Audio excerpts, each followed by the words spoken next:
43. Basically, this generation is more liberal, more tolerant, more Democrat-leaning than the one before. It's not just because they're young. For another point of view, it's Hard News with Russell Brown and Wammo on Kiwi. Head honcho over at publicaddress.net. He also hosts the Media 7 show on TVNZ 7, Russell Brown. Good morning. How are you doing? Oh, not too bad, actually. Good. Some news this morning on the Herald. They're out to get Banks now. They say that John Banks has racked up over $11,000 worth of flowers in his current term. And $4,500 on floral arrangements for his office in the past year. Plus a $60 bunch that was actually sent to him while he was sick. Yeah, I mean, and this might be seen as trivial. And it possibly is, Yeah. that people in positions like his sometimes do have to send flowers or have flowers in their offices. But it's pretty extraordinary in the context of all his chest beating this year about never taking a penny in expenses. Because not only have these flowers gone to people he wants to get on the right side of, Yeah. and it is quite a lot to spend. $4,500 in 1 year on flowers for your office is quite a lot, but the thing that interests me is that these flowers account for most of the items on the credit card of his personal assistant, and it's not entirely clear from the story, but it looks like it's a council credit card. So much for I don't need a credit card, and anyone who does is a weakling girly man. He doesn't need a credit card because his personal assistant carries it. Just use someone else's. Easy. Yeah. Which I mean, because the Herald. It's interesting that this story's popped up in the Herald because the Herald wrote a really rather silly editorial, declaring that these mayoral credit cards were completely unnecessary, and they managed to find 2 cases in the whole country of mayors who didn't, and that was their proof. And one of them was John Banks, and it now appears that the only reason he didn't need one is because his personal assistant, who was with him all the time, carried it. This is the thing. While people were, getting all in the lather about credit cards, is actually in most cases the most straightforward way to incur expenses.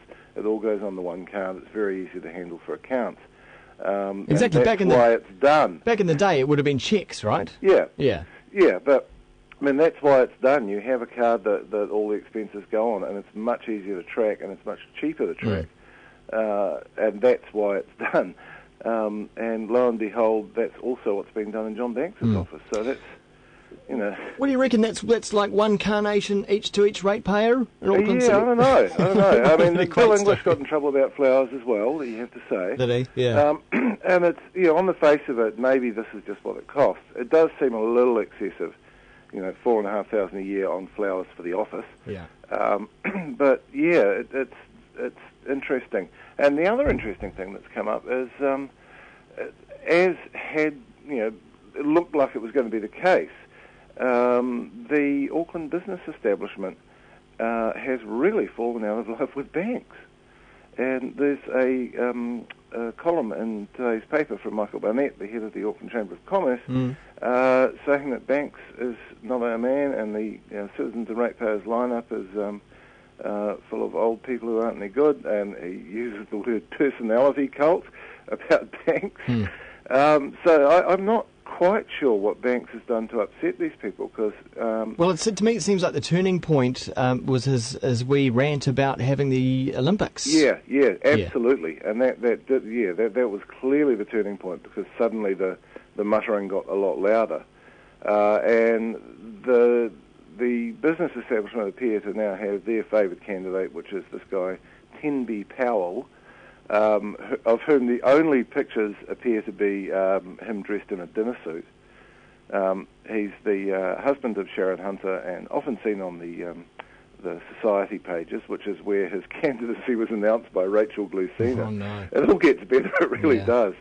I mean, this guy clearly has some virtues. He did a very good job of turning around the hire pool business, and he's also Mr. Portaloo. And he was a reserve soldier as well. So he's got some virtues. Whether it's at all viable to parachute him into the middle of Auckland local body politics and expect him to actually have a clue what's going on. I'm not sure. Well, I do want to talk about this issue that's popped up this morning from America, where a federal appeals court has tossed out a government policy that can lead to broadcasters being fined for allowing even a single curse word on live television. Yes. The Federal Communications Commission has for some time had a very, very strict and severe indecency policy. And we've seen it in motion with Janet Jackson's wardrobe malfunction and Bono at the Grammys. I probably shouldn't say it on your station anyway, but he swore in a sense of joy, and it was only fleeting. And there was a massive FCC prosecution there. It's now gotten to this Second Circuit Court of Appeals, which has said, no, this is unconstitutional. It's arbitrary and capricious, and it has a chilling effect on speech. This is actually going to have a reasonably big impact on American television. It's huge because they're really careful about swearing, not so careful about the sex and violence, but always about swearing. Swearing and nudity. You'll never see a nipple on network TV.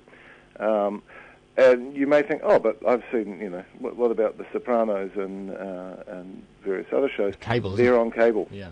And that's been one of the bizarre things about it, is that if you're on cable, you're not considered broadcast and you're not under the jurisdiction of the FCC. So this does change everything. It's going to be interesting to see what happens next, actually. Yeah. I mean, do you think it's positive? I mean, is this good? I think it probably is, because some of the amount of money and time that was being wasted trying to prosecute after the fact situations on live TV where someone's let slip a swear word. Yeah, bit crazy. It's just ridiculous. But the fun thing here will be to see which way Fox News goes on it, because there will be various Republican lawmakers up in arms about it. The same people who are up in arms about, all the previous incidents, and yet Fox Television is one of the parties that has taken this appeal, and Murdoch clearly doesn't want to be bound by this. So it will be interesting to see which way the noise machine goes. Indeed. Russell Brown, thanks so much. Righto. Cheers. That is Russell Brown from publicaddress.net, also the Media 7 show on TVNZ.